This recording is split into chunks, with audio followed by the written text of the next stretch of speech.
बनाने की वो कोशिश जो बाबा साहेब कर रहे थे वो अभी तक जारी है। अभी भी हमारे लोगों में कहीं ना कहीं बंटवारा है, जो उसको जैसे टाइम आता है उसको कवर करने का, वो धीरे धीरे कवर हो रहा है।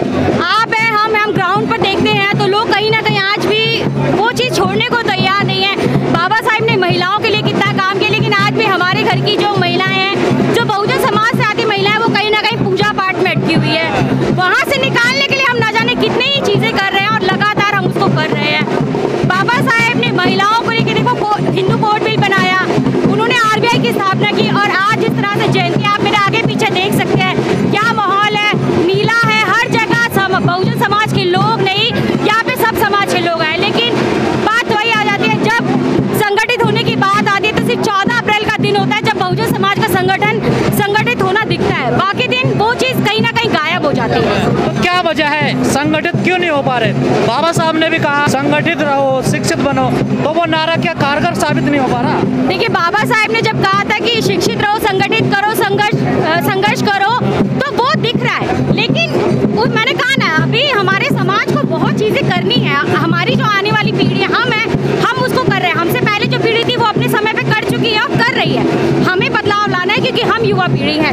दूसरा क्या कहते हैं, जब समाज को जोड़ने की बात आती है तो अक्सर मैंने ये अपनी रिपोर्ट में लोगों को बोलते हुए सुना है कि हमारा समाज ना बहुत भोला है, और उसके कंधे पे अगर कोई हल्का सा हाथ रख दी तो वो समाज उसकी तरफ हो लेता है। तो वो कहीं ना कहीं उसको दूर करने के लिए हमें अपने समाज को शिक्षित करना पड़ेगा। जब समाज शिक्षित होगा तो वो उस दायरे से ऊपर उठेगा। आज बाबा साहब को हर कोई याद कर रहा है, क्या याद ही कर रहा है, उनके विचारों पे भी चल रहा है? देखिए, बाबा साहेब को ना अभी कुछ समय से राजनीतिक एक एजेंडा बना दिया गया। आज हर राजनीतिक पार्टी उनके पोस्टरों को लेकर खड़ी हो जाती है कि हम बाबा साहेब संविधान निर्माता की बात करें, लेकिन कितने लोग जानते हैं कि बाबा साहेब से संविधान निर्माता नहीं है। उन्होंने महिलाओं के लिए काम किया, उन्होंने हमारे जो महापुरुष हैं उनको लेकर चले हैं, लेकिन हमारा समाज वही है कि जिस दिन 14 अप्रैल होगा उस दिन हम संगठित होंगे, बाद में देखेंगे क्या होगा। ये 131 में जो जयंती आज मनाई जा रही है, क्या इसमें कुछ खास अलग नजर आ रहा है आपको? बिल्कुल, ये 2 साल के बाद बनाई जा रही है। आप देख सकते हैं कोविड काल था, 2 साल से कुछ चीज़ें नहीं बन पाई, और आज देखिए, आज जैसे ही पब्लिक को मौका मिला वो आपके सामने, आप मेरे आगे पीछे देख सकते हैं भीड़, और ये भीड़ अभी नहीं है, ये लगातार बढ़ेगी, क्योंकि बाबा साहेब को श्रद्धांजलि, बाबा साहेब को हर कोई अपने तरीके से याद करने आया। आंटी जाइए, कहाँ से आई आंटी जी आप?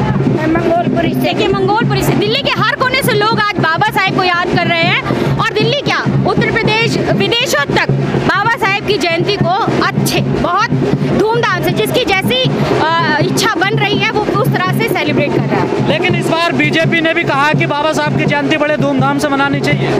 देखिए, बीजेपी का एजेंडा है, उन्होंने सेट कर लिया, अब सेट करके वो चल रहे हैं। मैंने कहा ना कि आज हर राजनीतिक पार्टी के पास बाबा साहेब की एक तस्वीर है, संविधान किताब है, वो लेकर चल रहे हैं। आज हर राजनीतिक पार्टी बस बाबा साहेब को एक एजेंडे के तौर पर देख रहे हैं कि हम सेट कर लेते हैं, हमारे पीछे बहुजन वोट बैंक आ जाएगा, और वही वोट बैंक आज बीजेपी ले गई है। उनके विचार नहीं मानते? क्यों मानेंगे, विचार क्यों मानेंगे? अगर विचार मानते तो उनकी तस्वीरों को, उनकी जो मूर्तियां हैं उसको भगवा रंग में नहीं रंगते। आज अगर उनके विचारों को मानते, और मैं आपको बता दूं कि बीजेपी का भगवा रंग नहीं है, भगवा रंग जो दिया था वो गौतम बुद्ध ने दिया था। लेकिन आज 14 अप्रैल है, बाबा साहब की जयंती मना रहे हैं, आज भी कई जगह से ऐसी खबरें आएंगी कि बाबा साहब की मूर्ति तोड़ दी गई, कहीं हाथ तोड़ दिया गया। देखिए, ये आज की खबरें नहीं है, ये बहुत पहले से चलती आ रही है, और आज भी आएंगी ऐसी? बिल्कुल आएंगी, आज भी आएंगी, कल भी आएंगी, और अभी हाल में भी आई थी कि बाबा साहेब की तस्वीरें, मूर्ति जो है वो तोड़ दी गई है। सीधा सा सवाल है, आप उनकी तस्वीर तोड़ सकते हैं, आप उनकी मूर्ति तोड़ सकते हैं, लेकिन उनके विचारों को तोड़ नहीं सकते। सीधा सा जवाब ये। बाबा साहब ने सबको अधिकार दिए, लेकिन आज भी मूंछ रखने पे, अच्छे कपड़े पहनने पर उसकी हत्या कर दी जाती है। ये उस सो कॉल्ड समाज की सोच है जो अपने आप को बहुत कथित ऊंचा समझता है, लेकिन वो ये नहीं जानता कि मूंछ उनकी भी है, मूंछ हमारी भी है। हम अगर नहीं बोले तो इसका मतलब ये नहीं है कि हमारे मुंह में जुबान नहीं है। आपने अभी हमारी एक समाज के लड़के को सिर्फ मूंछ रखने पे, अच्छे कपड़े पहनने पर मारा है, लेकिन वही पुलिस क्या कहती है कि ना तो उसकी मूंछ रखने पर मारा गया है, ना उसके अच्छे कपड़े पहनने पर मारा गया। लेकिन सवाल यही है, मारा क्यों गया है? तो सब ये हमारे वहाँ के प्रशासन को समझना चाहिए, ये लोगों को समझना चाहिए कि किस तरह से हम दब जाते हैं उनकी सोच के अंदर। क्या सबको समानता का अधिकार मिल रहा है अभी भारत में? देखिए, समानता का अधिकार है, मैं आपसे ये कहूँगी कि मिल रहा है, लेकिन वही है, हमारे लोग शिक्षित नहीं है। हमारे घर की महिला आज भी मंदिर में पूजा करने जाती है, मानिएगा आप, लेकिन वही है, जब तक वो शिक्षित नहीं होंगी, हमारे घर कि हमारी आने वाली पीढ़ी, हम पीढ़ी हैं, मैं अपने घर की पहली जनरेशन हूँ जो पत्रकारिता। महिलाओं को मंदिर में नहीं जाना चाहिए, जाए, उनका अधिकार है, लेकिन वो बाबा साहब के उनके विचारों को भी जाने ना।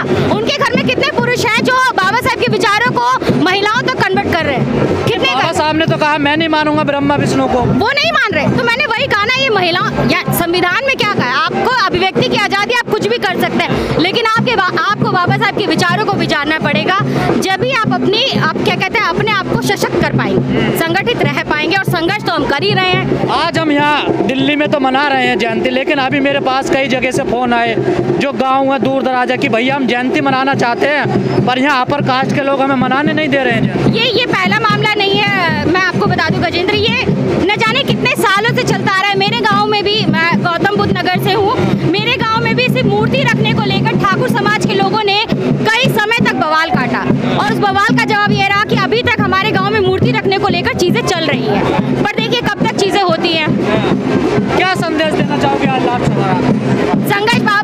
संदेश तो यही है कि बाबा साहब ने कहा था शिक्षित रहो, संगठित रहो, संघर्ष करो, तो हम वही कर रहे हैं। हम अपने घर की महिलाओं को शिक्षित कर रहे हैं, हम अपने आसपास के लोगों को संगठित कर रहे हैं, और संघर्ष तो हम बचपन से करते रहे। बाबा साहब ने किया तो हम भी कर रहे हैं। कई लोग कह रहे हैं बाबा साहब ब्रांड बन गए हैं आजकल, और बेचने वाले खूब बेच रहे हैं बाबा साहब। देखिए, बेचने वाले बेच रहे हैं, खरीदने वाले खरीद रहे हैं, लेकिन बात वही है कि आप उनके विचारों को कितना ग्रैब कर रहे हैं, आप उनके विचारों को कितना ले रहे हैं, ये सबसे बड़ा सवाल है। खरीदने वाले खरीदेंगे, जो विचार है उनको समझना है। तमाम लोग यहाँ पर आए हुए हैं देश भर के कोने कोने से आज बाबा साहब को श्रद्धा अर्पित करने। यहाँ पर जो संसद मार्ग में संसद में जो मूर्ति लगी हुई है उस पर आज लोग आते हैं, बाबा साहब को श्रद्धा सुमन अर्पित करते हैं, उनको याद करते हैं, लोग नाचते हैं, गाते हैं और अपना इंस्टॉल लगाते हैं। तमाम जो संगठन है देश भर के, दलितों के, बहुजनों के, वो आज अपने यहाँ पर एक प्रदर्शनी लगाते हैं, इंस्टॉल करते हैं। देखिए कैसे ढोल नगाड़े बजा रहे हैं, खुशी का माहौल है समाज में, नाच रहे हैं, गा रहे हैं, ढोल बजा रहे हैं। देखिए तस्वीर हम आपको संसद मार्ग के दिखा रहे हैं। यहाँ पर जो बहुजन समाज है, तमाम सर्व समाज आज यहाँ आता है और बाबा साहब की जयंती मनाता है। जो संसद भवन में जो बाबा साहब की मूर्ति लगी हुई है, जो स्टैचू लगा हुआ है, उस पर जाकर अपने सुमन अर्पित फूल चढ़ाते हैं और बाबा साहब को याद करते हैं। सब लोग मिलते हैं, यहाँ पर खाने पीने की सारी व्यवस्थाएं होती हैं, सारे इंस्टॉल लगे हुए होते हैं। ये देखिए तमाम घर से लोग, एक मेला टाइप की तरह यहाँ पर, एक मेला ही कह सकते हैं इसको, लगाया जाता है। जो देखिए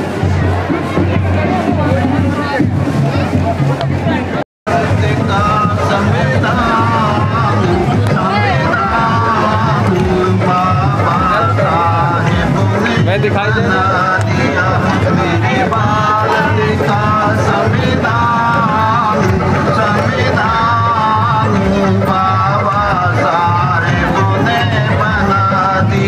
सब मानव एक समान